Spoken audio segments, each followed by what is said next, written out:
City of Light, Paris. There on the horizon you can see the Eiffel Tower. Anyway, a bit of my advice for tourism in Paris. So trying to show as much of the city as possible and not too much of my ugly mug. Close to the camera because I want to get my sound despite the wind. Sorry to take a microphone. Anyway, various festivals in Paris. Don't come in the summer. It's absolutely rammed, particularly August. So come in the winter if possible.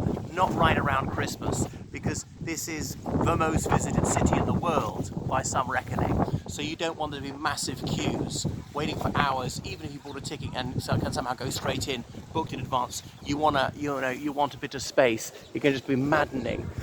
You can't hear yourself think. Faces coming at you on Les Champs-Élysées. Another thing is, so when you're here as a tourist, whatever your main attraction for the day is, go to that as early as possible. As soon as you get up, have a quick breakfast and get out of the hotel, get to your destination, Sacré-Cœur, the Eiffel Tower, Versailles, whatever it is, as soon as it opens. Because tourists, they treat themselves to a lie-in, have a leisurely breakfast, they take some time to get to the attraction because they have difficulty navigating the metro and so forth. And through the day, they arrive in ever-increasing numbers, and these things sometimes shut fairly early.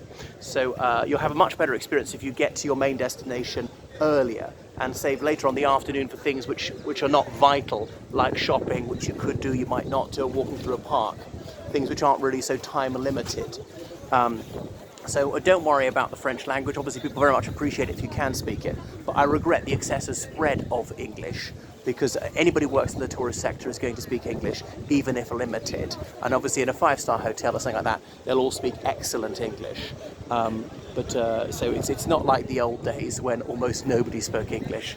What else? I mean, it is an expensive city. There's no way around that. There are deals to be had, and obviously the prices vary through the season. So what else can I say? Yeah, try some of the local cuisine. Like at breakfast, I'm not going to have cereal or toast. I can have that any day at home. Try things which are authentically French. So there are loads of cafes around and restaurants, particularly in places like Le Louvre, where tourists are likely to go. But those are obviously going to be more expensive. If you only go like a kilometre away from there, it'll be much more affordable. And there's one street, Rue Les Petits Champs, which has got about a dozen Japanese restaurants, astonishingly. You can find all sorts of cuisine, not just French cuisine, lots of Indian restaurants, Lebanese restaurants, because there's a significant Lebanese community, and mostly French citizens. In some cases, their families have been here for over a century. So so got a superb public transport system. There is no need to hire a car.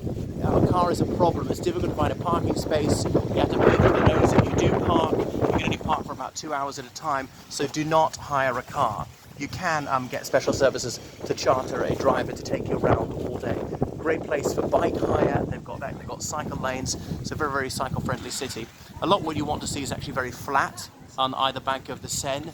Here I am about sort of 5 kilometers north of the Seine, and that's why there's a major hill up here.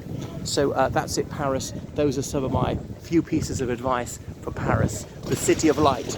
It's got to be done. Okay, I'll switch it off now because that drill means you won't be able to hear what I'm saying. Goodbye.